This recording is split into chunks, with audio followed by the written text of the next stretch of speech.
Hey YouTube, hey subscribers, hey people who are about to unsubscribe because you're sick of me, hey folks who are about to subscribe, those who are going to like the video, those who are going to dislike the video, all of you, hi, how are you? My name is John. This is my 2014 Kawasaki Vaquero, and I got a new helmet.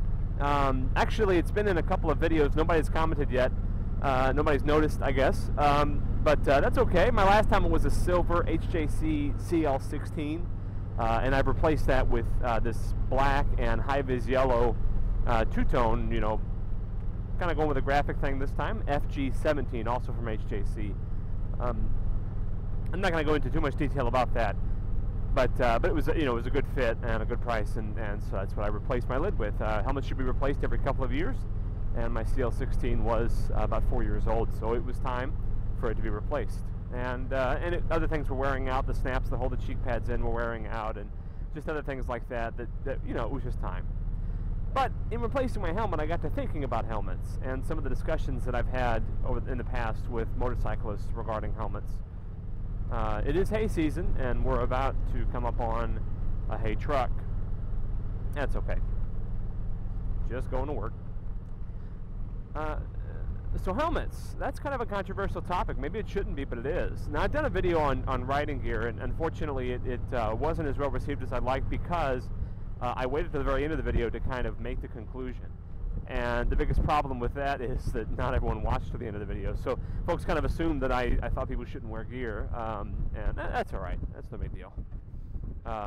You know, a lot of people don't like the smell of hay. I do. I like the smell of hay. I think it smells good. But, you know, I'm weird like that. So, square bales, probably going to somebody's horse farm or something along those lines. So, yeah, that's kind of your lane. Sure, that's cool. So we're going to sit behind this hay bale truck. I'm going to smell the hay. You're not, because smell-o-vision hasn't been invented yet. And, well, maybe it has, but I don't have it anyway, and neither do you.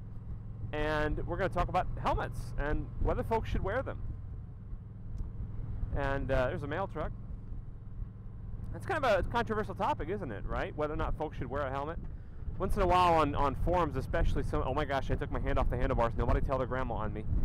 Yes, I do once in a while. I get a comment on that all the time. Yes, once in a while I do take my left hand off the handlebars. My right hand is up here where the brake is. It's going to be okay. So anyway, once in a while on the forums, people talk about helmets and specifically helmet laws and whether or not there should be helmet laws.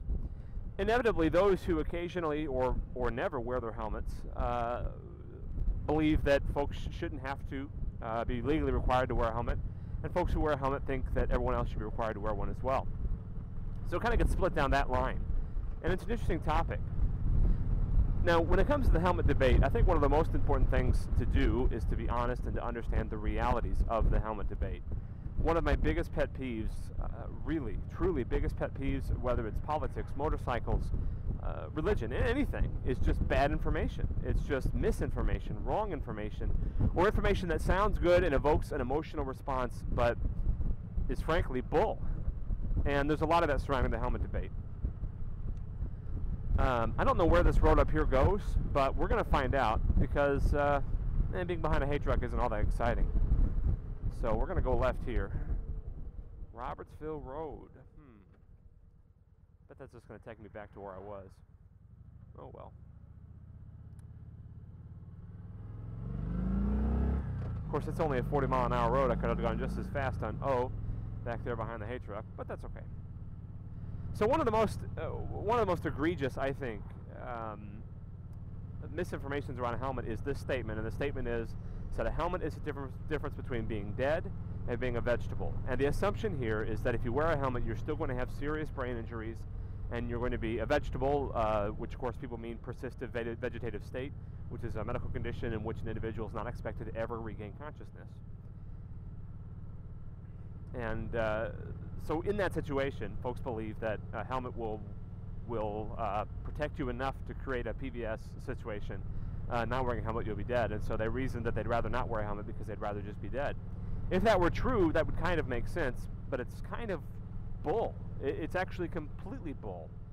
I love these like tree tunnels. Isn't this cool? It's completely bull. Here's the reality. Helmets are not only more likely to save your life, But if you don't wear a helmet, you are significantly more likely to be injured in such a way that it causes a persistent vegetative state.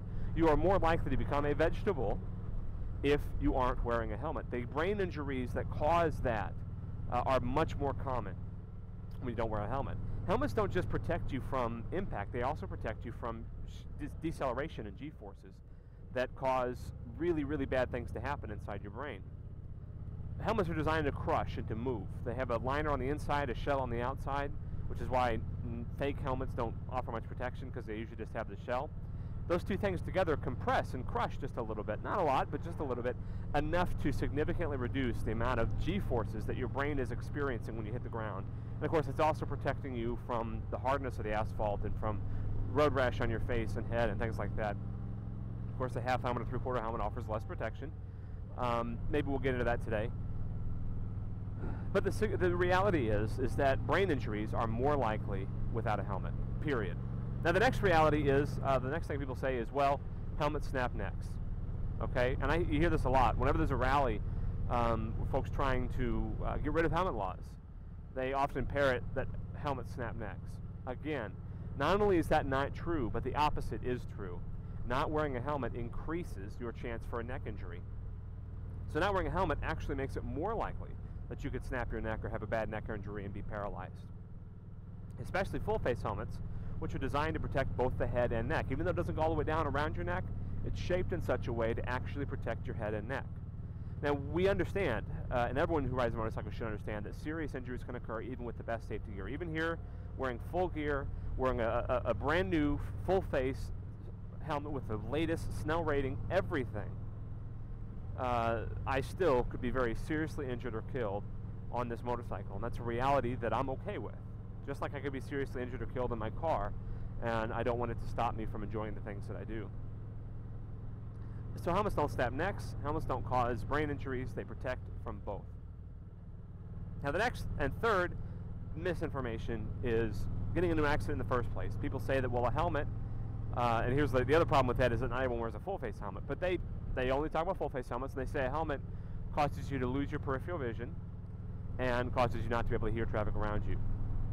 Again, this is total bunk. Now, if you're watching this and you ride a motorcycle and you've actually worn a good quality full-face helmet, you know that neither of those is true.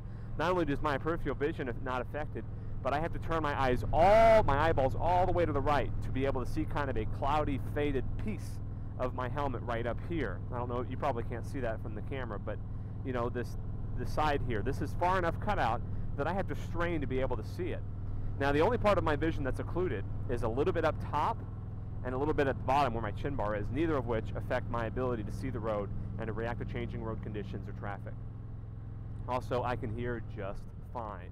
I can hear people talking to me with my helmet. I can hear people around me with my helmet. I can hear other cars. I can hear the truck behind me. I can hear him, I heard him popping a rock, you know, running over a little stone or pebble and kind of throwing that in the air. I can hear just fine.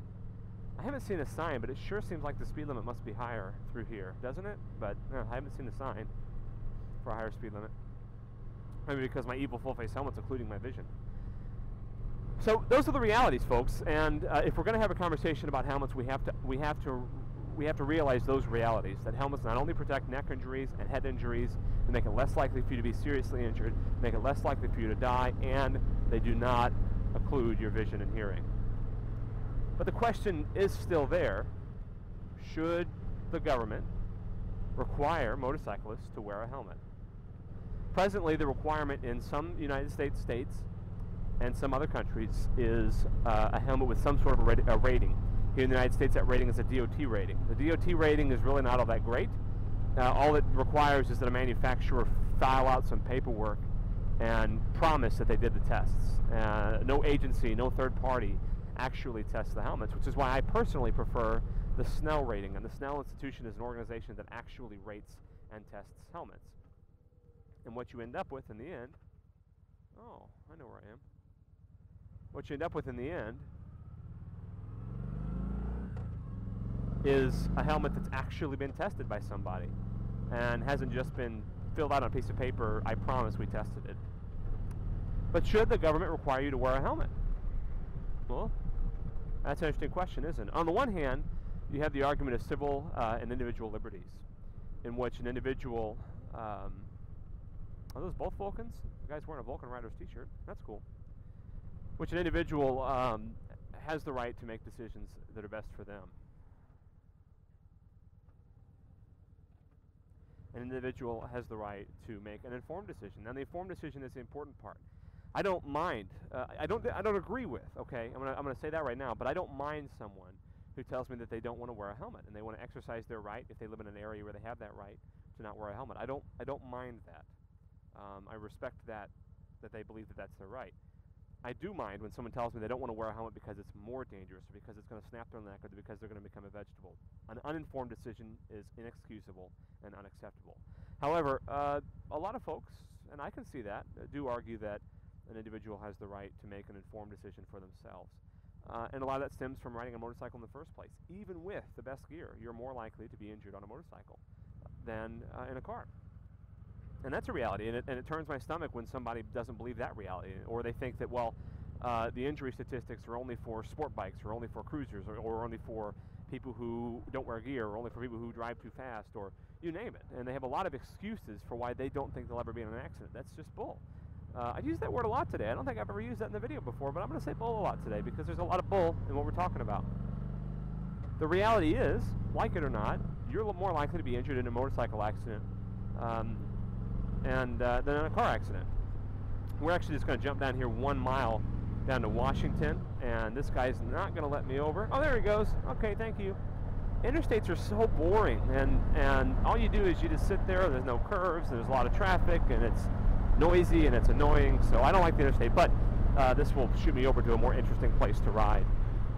If you're ever in Missouri, Washington, Missouri is a great place to get started, to get something to eat and find some interesting places to ride. So the individual liberty argument I get. The idea is that you get to make that choice as an adult, and I can see that.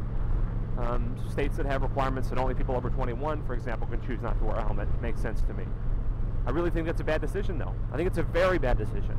I think it's a dangerous decision that puts you at risks and isn't fair to the people who love you and care about you and want you to be safe. But I also recognize that there are those who, and there are folks, there really are those who want to ban motorcycles, who want motorcycles to be outlawed, who would rather motorcycles not be legal because they're more dangerous. And so I don't want that to happen either. I don't want someone to tell me I can't ride my motorcycle even though it's more dangerous, because I really enjoy it. So should I really be telling people that they can't wear a helmet? Now, speeding is different, right? Speeding puts other people at risk. Even a seatbelt is different. A seatbelt's different because you can lose control of a car more easily if you're not wearing your seatbelt. That's true. By not wearing your seatbelt, you put yourself at a greater risk of an accident in the first place. Because with G-forces that affect the car as you move and maneuver, you can be thrown and slid around your seat and pulled out of your seat, and you can lose control of the vehicle. I watched a documentary thing on the President of the United States limo. They call it the Beast. And the upgraded harnesses and seatbelts for the driver. Not to protect the driver, per se, but to make sure that the driver can handle the car in extreme maneuvers and not lose control of it because of sliding around in the seat. So I get that. Speeding makes sense. You know, doing things that put other people's liberties and other people's safety and other people's security at risk, those things make sense to regulate and control. Does it make sense to regulate and control something that only puts one individual at risk? Well, I mean, you can make the argument that it also puts their family at risk, but I mean, it's such a tough thing. So I guess I'm not going to really have an opinion on helmet laws. I'm just going to have an opinion on helmets, and I'm going to tell you that I really hope, if you're watching this video, that you wear your helmet, that you'll understand that the risks are great to not wearing a helmet, and you'll understand that the benefits of wearing a helmet are pretty fantastic. If all you can muster is a DOT-rated half helmet, fine. Obviously, a better helmet, better protection. A snow-rated full face is going to offer you the best protection. For me, that's important to me, but of course I also wear gear, and many of you aren't going to, and that's okay. That's your right. I definitely don't believe, I've had some comments that people think that you should be able to get a ticket for not wearing gear. I don't like that at all. I don't like it because, you know, who decides what gear is good and right, and who would decide that my gear that I think is perfectly safe isn't safe enough or isn't the right kind of gear? And come on, I mean, we're better than that. People get to make individual decisions, but the statistics on helmets are pretty significant. So that's all I really have to say about the subject. I am interested. Just keep it civil, please, and your comments below. Do you think helmets should be outlawed? Not outlawed. Whew, not that, definitely. Do you think helmets should be legally required? Sorry. Or should individuals have the right to choose whether or not they wear a helmet? And tell us about your helmet stories. Maybe you've got a story about how a helmet really made an impact on your life. So far, in my life, thank God, both helmets have been a huge waste of money. My last helmet, my CL16, I think I paid $200 for it. Wasted every single penny. I didn't use it one time. Let me clarify that. I wore it every single time I rode my motorcycle, but not one time did I crash. So $200, 4 years, not one time did I ever make an impact with the ground with that helmet. And friends, I am thankful that I wasted that money, because something could have happened and I wouldn't be here anymore because of it, or I could have been seriously injured. So I'll continue to waste my money on helmets and hope that for the rest of my life I never ever have to use it. But many of you might have stories about how a helmet changed your life, saved your life, and I'm interested to hear those. All right, guys, I'll talk to you later. As always, God bless. Bye-bye.